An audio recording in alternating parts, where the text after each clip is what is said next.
but we were hoping that he would be the one to redeem Israel.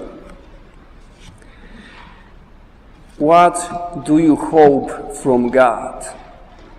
What do you expect to do in your life? Keep our jobs secure, keep everyone healthy in our families, maybe support my efforts in the school to get the scholarship for the college. Well, we all have hopes and expectations from our God, because He is the God. He is the one who supposed to provide for our needs and take care of us. And these are all good hopes. Like what Jews hoped, they hoped for freedom, a king. It wasn't nothing bad when you are oppressed to hope for freedom and somebody who redeem your nation. But what happens if God doesn't fulfill my hopes? What if He will let me suffer and struggle as He did to His Son Jesus on the cross? The struggle is that the disciples' expectations didn't allow them to recognize God's plan, to recognize His vision, and to recognize His salvation, which He was doing among them.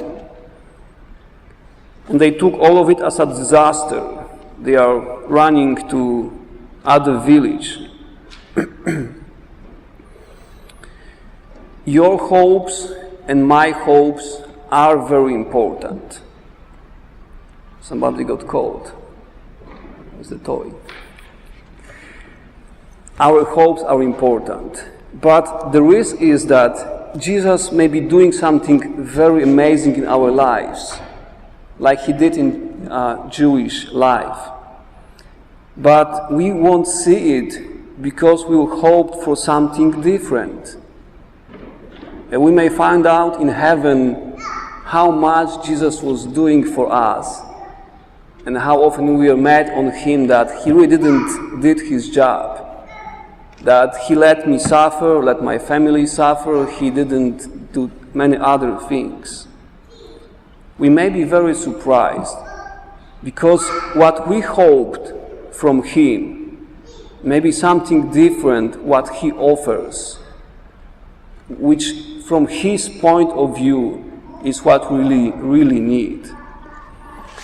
I was thinking for the whole week about my hopes from God. And first I thought that, well, I don't have any hopes. I am satisfied. I am happy where I am. I can go whenever He wants me to go. If He wants me to suffer, it's okay. If He wants me, and I am okay. But then I keep praying about that and ask God to help me to see more. Help me to see the truth. And I saw what were my hopes in the past.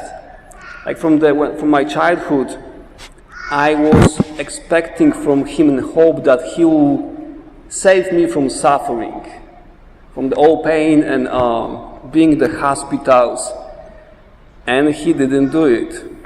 I broke a few times bones, had few surgeries, and it was painful. I'm not good with suffering, with the physical suffering.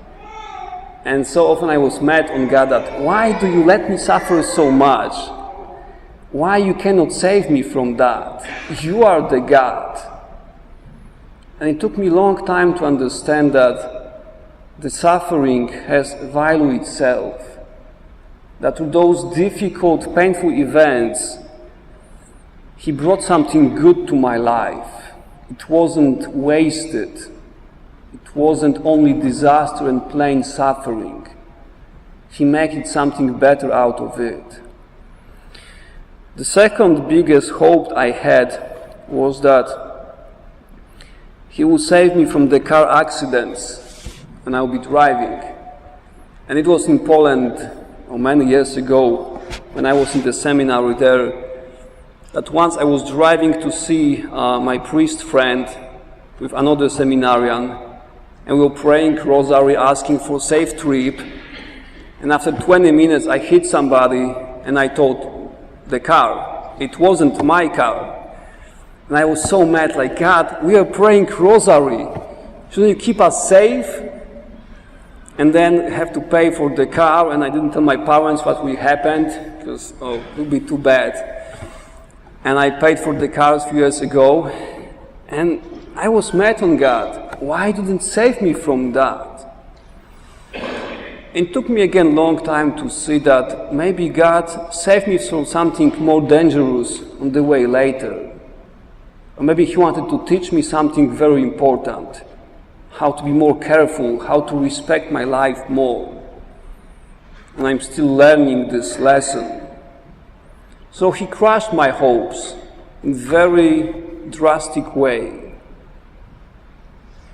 And I don't hope anymore for that. It's like, if God let me be secure in my driving, it's okay.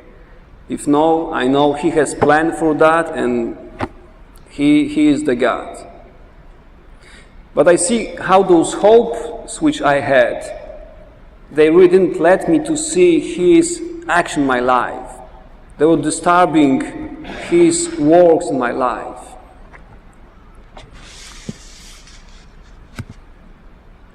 So what about your hopes?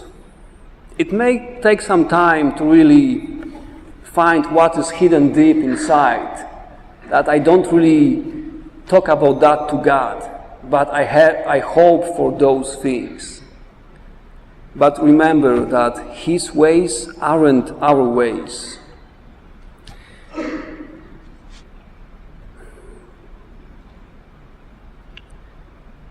So I pray for you, brothers and sisters, that God may give us courage to see our false hopes, those hopes which protect us from really enjoying His friendship and His presence. And that He may give us courage to give Him those hopes. And let Him show us what are the real hopes which we should have. Which was in the first reading, hope for eternal life. This is what we all need. Our goal, fulfillment of our journey, hope for eternal life. This is what He already offers to us. Everything else really doesn't matter if we stay close with Him.